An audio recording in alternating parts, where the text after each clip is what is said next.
Hey, everybody, good to have you here. It's Hump Day, and do I ever have some big news about Luigi Mangione? And if there are police out there listening, take notes, maybe record, because I'm not exactly sure if police know this stuff yet. But it is important because it alleges things that Luigi Mangione said many, many months before the alleged shooting of Brian Thompson on the streets of Manhattan. Many, many months prior to that, he was in Thailand and he met some American friends and spoke openly about things like healthcare and CEOs being greedy. And of all things, Brian Thompson. That friend, at least one of them in that group, is live with me tonight from Thailand. I'm going to talk to him about how they met, how the conversations happened, and what exactly it was. Were there red flags? Was there anything about Luigi Mangione that stood out? And was he surprised when the news about Brian Thompson broke? That is coming in just a moment. I'll be speaking with Kristen Sakini. We're getting our live line set up as we speak to Thailand. Also, I'm not sure if you've seen this on Netflix, The Perfect Neighbor. Woo, it's a good one. If you like true crime documentaries, this one is for you. You may remember the case of the Florida woman who was arrested after shooting her neighbor through the locked door in front of her because she'd had a beef with that neighbor's kids. Yeah. You know, kids come running home saying that neighbor's being mean to us, Mom. Mom goes over to check on it all, and Mom gets shot through a locked door. So, as it turns out, there's a lot we did not know about this story, and we're finding it out now from all the body cam that Netflix has strung together. And does it ever tell a tale? I'm going to show a lot of it to you tonight. Now, I have a question for you, and I really need you to think about this one, honestly, and I am not kidding when I ask you this. I talk a lot about murderers and stuff on this show, talk a lot about really bad people who do really bad things, and sometimes I talk about people who are alleged to have done bad things and haven't yet been tried. And that is the case with the guy I'm going to talk about tonight. And I need you to weigh in on what you think about him, because he's running for sheriff and he still has to be tried for murder. This is no joke. Would you vote for a man who's about to go on trial for murder? Would you vote for a guy who doesn't dispute that he just chased a guy down and shot him dead, right? When you hear the facts of the case, I'm going to lay odds with you right now at 10:02:58 on Wednesday night, October 22, my son's 20th birthday. I am going to lay odds you will agree with the shooter. Oh, boy, these details had better be good, right? Trust me, they will be. Stand by for that. Let's start here with that exclusive breaking news in the Luigi Mangione case. Some details have emerged about his time in Asia and an alleged fascination with the man he's accused of executing on a Manhattan street. Look, when it comes to this particular defendant and the cold-blooded murder he's charged with, it seems there wasn't a whole lot of mystery left. It seemed. And I know he's pleaded not guilty, and he's even facing death. I mean, there is evidence all the way from New York to Altoona, Pennsylvania. But what this case lacks in mystery, it more than makes up for in mystique, something that is deepening tonight. And that is because this defendant, the curly-haired kid with the $1 million smile and the family worth tens of millions, has somehow worked its way into the zeitgeist. The Ivy League-educated computer engineer who dabbled in philosophy, idolized the Unabomber, and had the world on a string, apparently chose to take out a fellow one-percenter, if the police are right. And if he did that, whatever it was that made him do that, he may have found a motive in Asia early last year. The New York Times has been tracing Luigi's footsteps across Thailand, Japan, and India beginning in February of 2024. That's the year that Brian Thompson was shot. But it's 10 months before the CEO of UnitedHealthcare was murdered, right there on camera, West 54th Street. As it turns out, Luigi met two other Americans in Thailand at a bar in the middle of Bangkok's over-the-top party district. Kristen Sakini is an expatriate and a professional soccer player living there in Thailand who says that Luigi approached him and his friend because they were speaking English and Luigi had overheard them. The three men hung around for hours together and talked about everything from video games and volcanoes to, wait for it, the high cost of healthcare in America. You better believe that last little bit caught our attention, right? So we reached out to the Bangkok friends ourselves. And sure enough, Christian Sacchini told us even more about his night with Luigi Mangione, including a certain name that Luigi Mangione dropped that night that did not ring any bells at the time. But are you sitting down? Christian says his brand new acquaintance mentioned Brian Thompson. That's the CEO that Luigi allegedly shot to death just a few months later on that New York street. And I'm pleased to welcome Christian Sacchini now live from Thailand.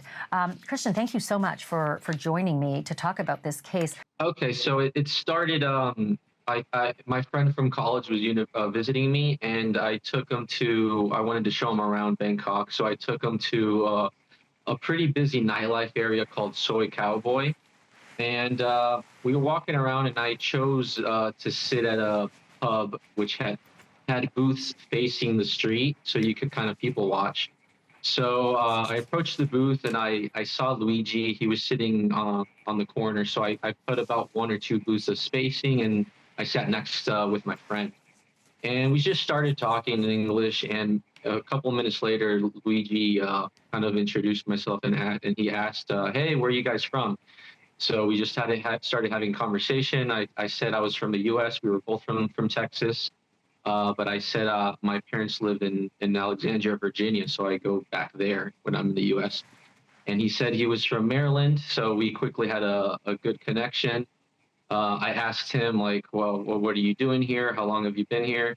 And he said he was just vacationing around Asia. He asked us what we were doing here in Thailand, and I said I played here and lived in Bangkok, and I play soccer professionally, and my friend was just visiting me.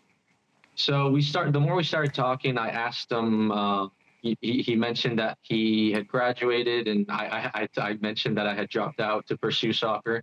I asked him what he graduated in. He said computer science, and I immediately had a connection because that's what I was studying when I attended university.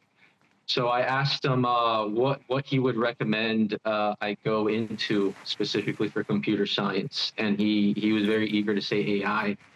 And he said it would be the next big thing. And the way he spoke about it, he seemed very intelligent about it. So I absolutely took his word and believed him. So we started talking more. We were having I was just going to jump in there because I'm curious about how the conversation went from that very innocuous, set of topics to greedy CEOs, and then eventually to the name Brian Thompson. Take me to that moment. Yeah. So he asked me about, because I told him I had been living there at the time for about 3.5, 4 years in Thailand, and he asked me about my life, how I liked it over here. And I kind of went on a little rant. I said, well, I love it here. The price of rent, of food, of travel, of staying in hotels, of taxis, everything was incredibly cheap. And then I mentioned a story about how I had a pretty bad knee injury that happened to me during a soccer game. And I went to the hospital. I got it checked out. I got an MRI. I got an X-ray. I got prescribed pain medication to help with the pain. And I told him I had no insurance. I received the bill at the end of all that, and it was about $180 to $200, somewhere in that range. And when that happened to me, I couldn't believe it. And I told this story to Luigi, and he couldn't believe it either. I remember telling him also my younger brother is a nurse, and I sent him a picture of the receipt, and I told my brother, and he was also in shock. So it was a huge moment where he just couldn't believe how inexpensive things were without any insurance at all over here in Thailand. I'm going to divert a little bit from the healthcare conversation only because I want to show that your communications and communications with your friend and Luigi continued from this night. He eventually would communicate with your friend and tell your friend about an attack by, I think, what he called ladyboys. Those are trans male, often sex workers in these areas in Bangkok. But he not only told your friend about an attack, he sent a picture. Can you describe that? Yeah, so The picture, maybe some articles have exaggerated a little bit, but it said he was beat up by lady boys. From the picture that I saw and I remember, it was maybe a couple scratches on his arm and then a red mark on his face that was nowhere near, it wasn't a bruise or a black eye. It was just a very slightly red mark. So it wasn't anything brutal or like he got beat up. But it did, But you could see that he had suffered some kind of yeah, he did small say injury. Right, he had actually described this attack, and I'm not sure what led up to it, but with the photo and the description, can you surmise what it was that led to this fight? So I know that Luigi returned to the same exact bar the very next day, and he sat at the same stool. He told my friend, but I could not tell you exactly what prompted him to or what he did to get attacked. I don't know those details. So moving back to this conversation about greedy CEOs and the mention of Brian Thompson's name, that just, I mean, the hair stood up on my neck when I heard that, because this is what I think March of 2024. And then, of course, the killing of Brian Thompson was in December of the same year. Have the police talked to you about your conversations in the bar that night with Luigi? No authorities have contacted me. It's only been journalism and news outlets. Do you find that surprising, given the fact that this is extraordinary information many months prior to the actual murder? Yeah, I thought it was. My friend was a little bit more nervous than I was, but I think, in my opinion, there was just too much time from March to December that can go through a person's mind. A lot can change, so I wasn't very too nervous about maybe having to speak with authorities or something of that manner. And then, just to be clear, has your friend been approached by authorities or told this story to the police investigating the murder? I don't know if he's spoken to authorities, but he has spoken to many more news outlets, because he was wearing a GoPro that night, and he has footage and video, audio, and all that. So he has way more people have approached him than I have. Let me back you up on that one for a second. Did you just say that he was wearing a GoPro, and so this whole conversation with Luigi Mangione was captured on video? He does not have the entirety of the conversation, because there were moments where he would turn it off and set it aside. But while we were walking and going from place to place, he had it on and off. So it wasn't the entire duration of us with Luigi that he had it on. Do you know if those moments where he talked about Brian Thompson were captured on video in the pub?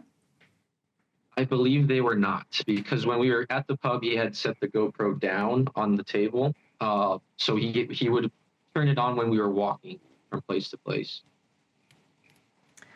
Well, that's a bummer. So let me ask you this. At the time, the name Brian Thompson wouldn't have been significant, but several months later, you heard about Brian Thompson, the CEO of UnitedHealthcare, being shot dead, execution style, by a shadowy figure on the streets of Manhattan. Did it cross your mind that it might have been Luigi Mangione? Oh, never. I did not. I really wasn't paying so much attention to the story at the time, because I was in Thailand. But once I saw the picture, that's what really triggered it for me. Wow, I met this guy. I couldn't believe it. That's my next question. Once you did put two and two together and you heard about Luigi Mangione and you saw his picture, were you shocked, or did red flags come back about your conversations? I couldn't believe it. Extremely shocked. So when you think back about the guy you met and, spent a fair bit of time that evening with, and then your friend continued, many conversations thereafter, was there anything that you can think of that led you to think, I should have maybe thought more about that, or that suggested he had, a violent tendency, or he looked like he was deranged, or it looked like he might do something about these people and the issues he was talking about?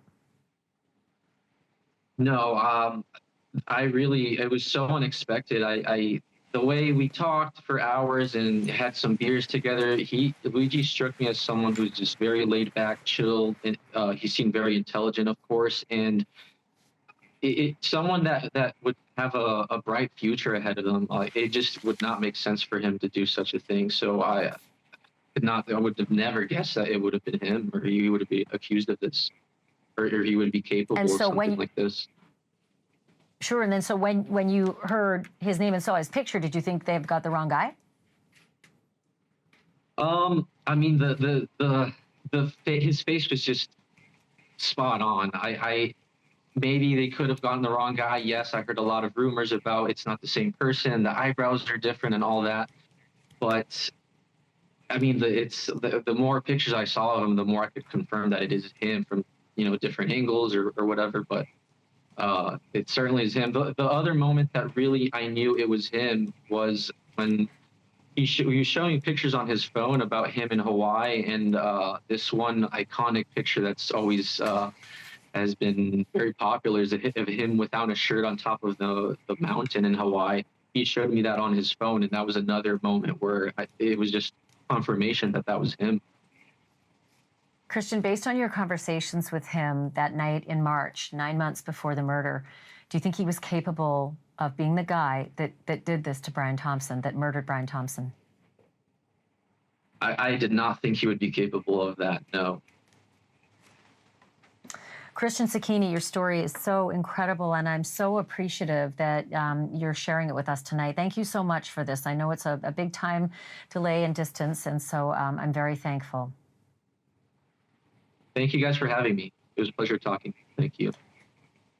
The pleasure was ours. That's Christian Sacchini joining us from Thailand tonight with some remarkable details about meeting Luigi Mangione and hearing his beef with CEOs who he said were greedy, and Brian Thompson in particular, 9 months before the murder. All right, still to come. A neighborhood dispute with a deadly ending, a true crime tragedy. It was that back in 2023, and we told it to you. But now, as a Netflix documentary, it is streaming into the record books. This was the story of a Florida woman who opened fire on her unarmed neighbor through a locked front door. But now Netflix is showing us things we never thought existed in the case. The sheriff who oversaw this investigation is live with me next.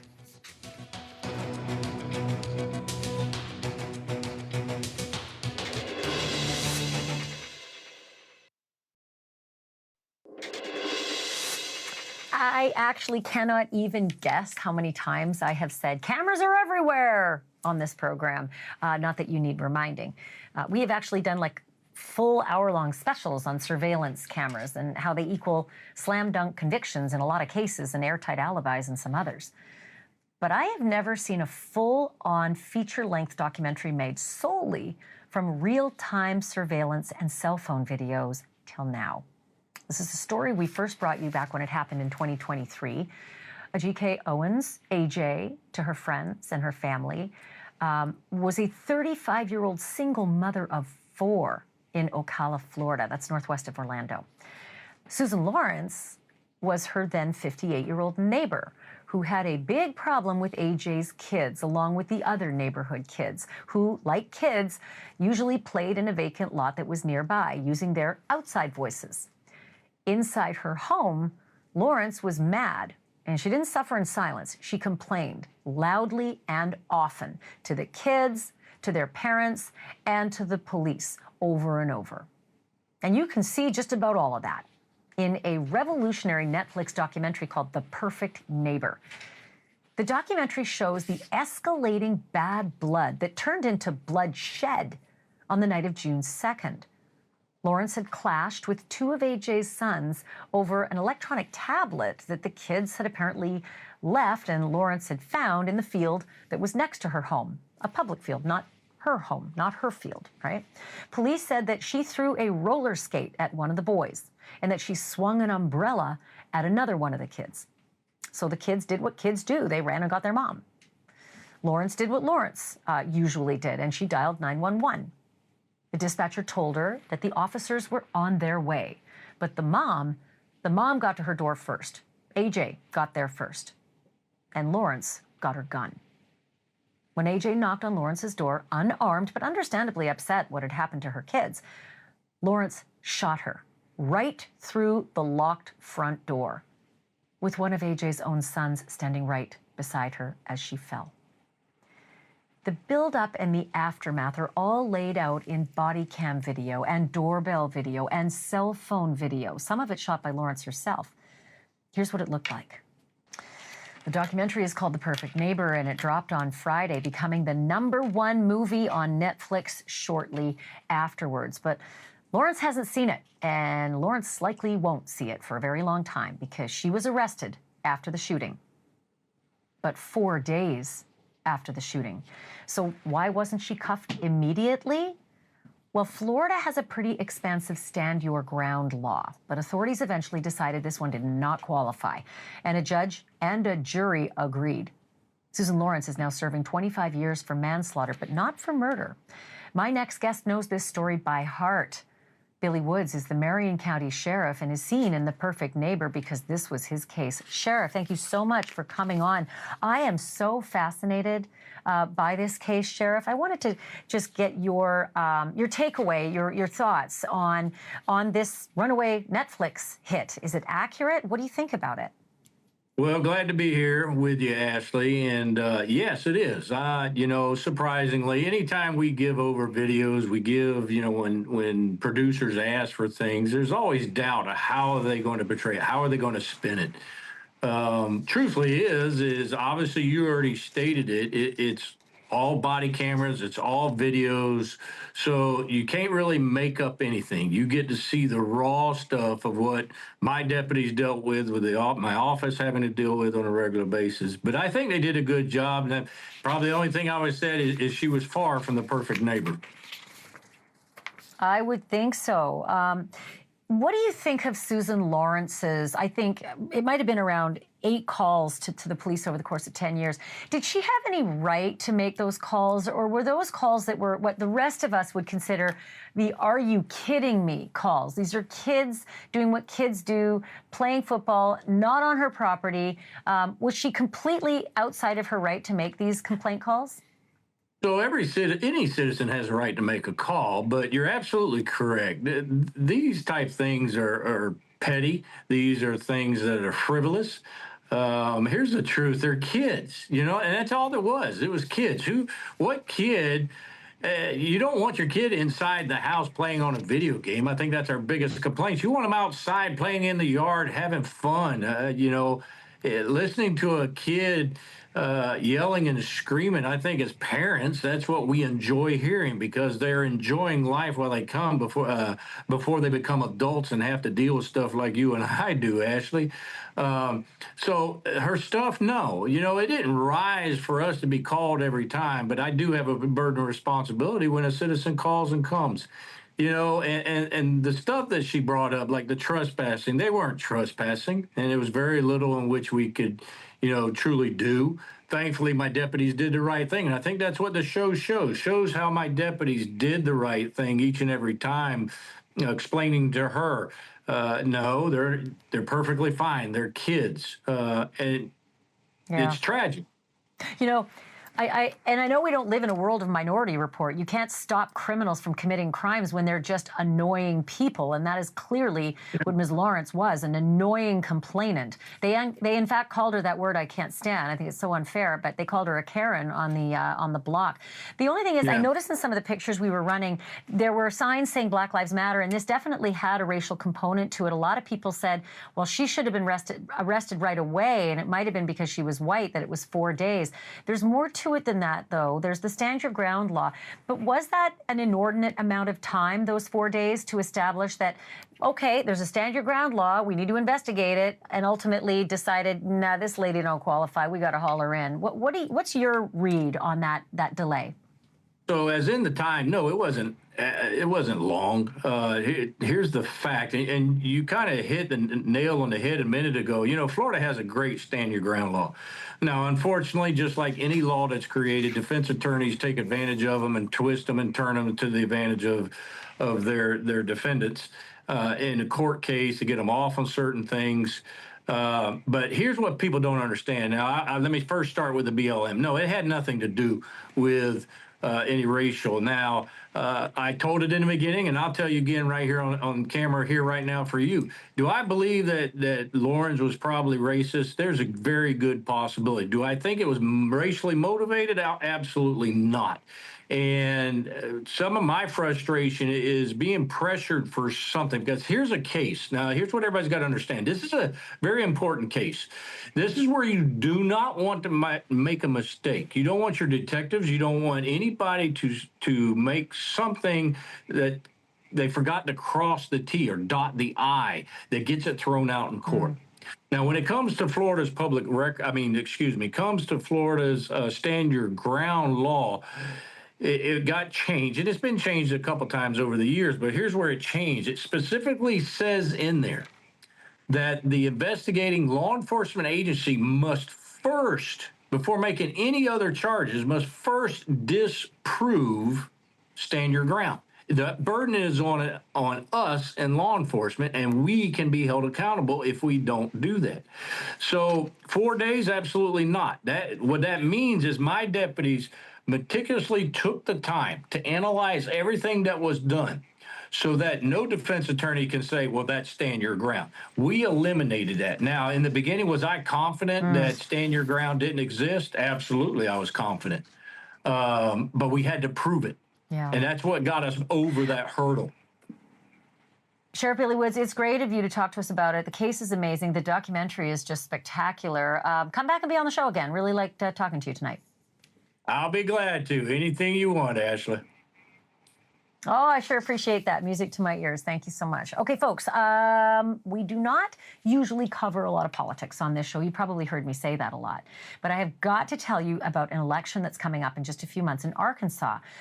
A man who allegedly ran a vehicle off the road and then shot the driver to death is running for local office. And not just any local office, he is running to be sheriff against the sheriff who cuffed him and had this photo taken. And if you think second-degree murder is a deal breaker with voters, on the contrary, that charge may just hand the shooter a landslide. Don't believe me? Well, I'll tell you about it next.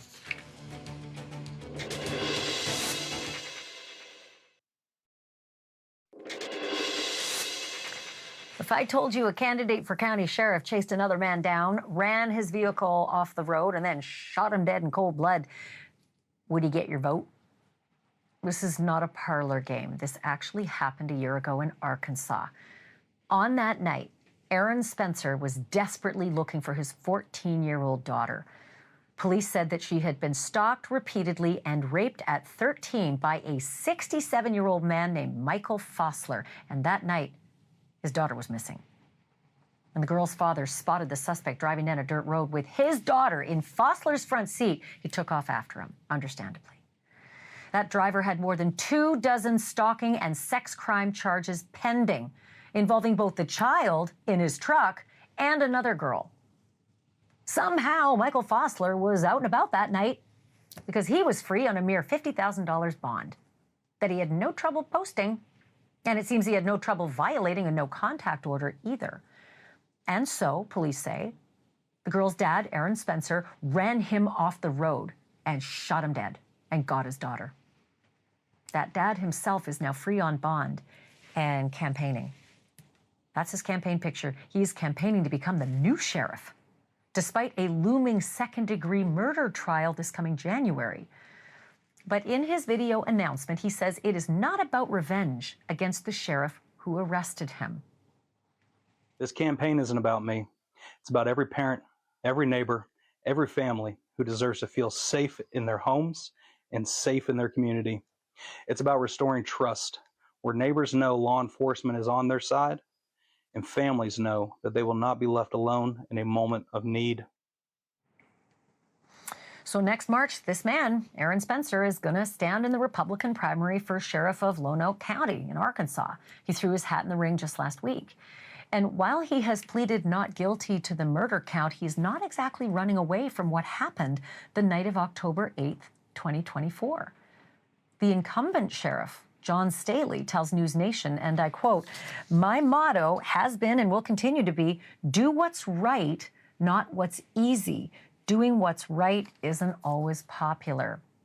And I cannot wait to hear my next guest and her take on all of this, because Tarlika Nunes Navarro is a former judge. She's also a former prosecutor and criminal defense attorney who's now the dean of the St. Thomas University College of Law. Judge, so good to have you. What is your first impression of Aaron Spencer's case? Ashleigh, when you think it just can't get any weirder and weirder, every time I see you, we have another case that we're shocked at. It's just a man that is defending his daughter, goes out, finds his daughter in a truck with a sexual predator, rams him, shoots him, kills him, is on trial for murder, will be tried in January, and at the same time is running for sheriff. It's almost mind-blowing. And as a defense attorney, it's crazy, because when I put my defense attorney hat on and I think about, possible venue relocation, this is not good for him, because, the community is going to know him. They're going to recognize him. The voir dire is going to last longer. You're not going to find jurors who are going to be unbiased, and it's going to be good for the prosecution when their case is moved to another venue. So as a defense attorney, this is not a good idea. Well, so I'm looking ahead to that trial. And if there were ever a trial where I could, in the crystal ball, see a case for jury nullification, it's this one. And for those who are new to this program or new to true crime, jury nullification is when a jury looks at the guy and says, yeah, he did it, but I ain't going to convict him.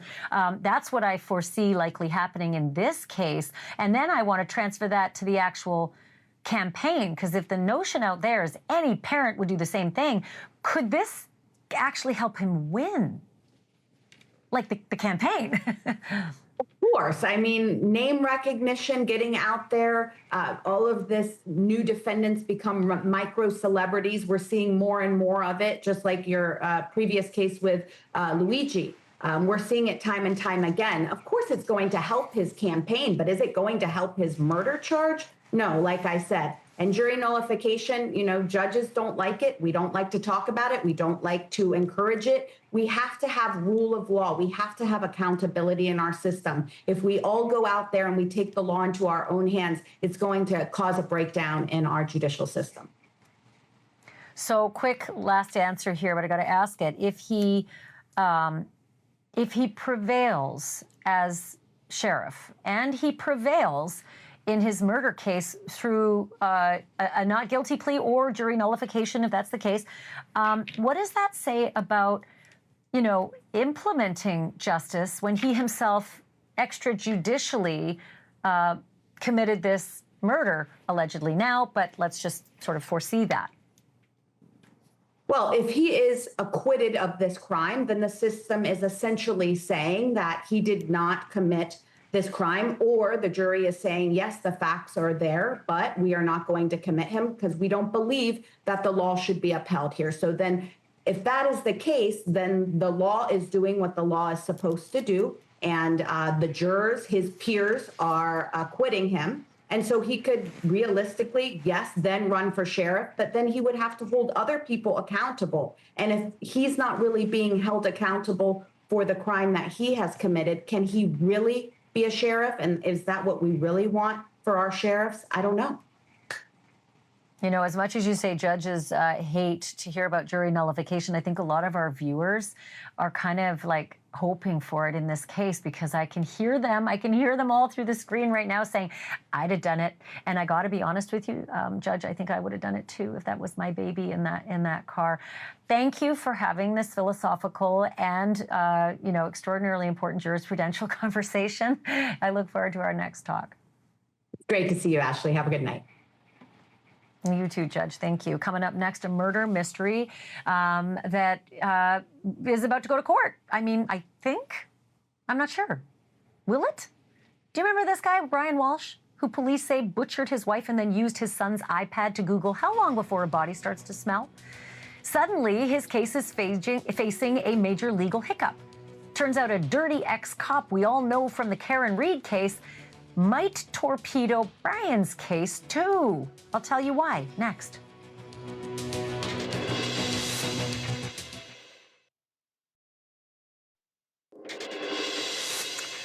The last time anyone saw Anna Walshe was New Year's Day 2023, about 3 years ago. Her husband, Brian, said that she had a work emergency in Washington and had to catch an early flight from Boston, so woof, off she went. The couple lived in the nearby town of Cohasset, and Anna never arrived in D.C. or anywhere else, but Brian, he was seen on video buying mops and buckets and drop cloths and tape. He also allegedly did some Google searches on one of their children's iPads. They never learn. Allegedly, Brian Walshe Googled, how long before a body starts to smell? 10 ways to dispose of a body if you really need to. And hacksaw, best tool to dismember? A week and a half after Anna disappeared, Brian was charged with chopping her up and disposing her pieces in dumpsters, some of which was caught on surveillance camera. Brian Walshe has been locked up ever since. He was scheduled to be on trial as we speak tonight. But not long ago, he was stabbed in the lockup, and now his lawyers are requesting a full-on inpatient psych evaluation. So now his trial's been set for November 18th, if a judge finds him competent. And that's not the only potential monkey wrench in the quest to get justice for Anna. The other monkey wrench, and it is a huge one, goes by the name of Michael Proctor. And I'll give you a second to let that one register. Yeah, that's Proctor, the former Massachusetts state trooper who was lead investigator in the Brian Walshe case, but also in the Karen Reed case the year before. Remember now his lewd and crude and derogatory text messages about Karen Reed, which were played up big by her defense lawyers and likely a factor in her getting an acquittal? Well, this past Monday, the same day Brian Walshe's trial was supposed to begin, a judge ordered the Commonwealth to hand over thousands of Michael Proctor's other text messages sent during other investigations, including Brian Walshe's. We have no idea what's in them, but defense attorneys across Massachusetts are scrambling to see them and dissect them. But Brian Walshe's lawyers want to do that more than ever before, apparently. According to a court filing, they might call former trooper Michael Proctor as a witness. And we all remember how well that went for prosecutors in the first Karen Reed trial.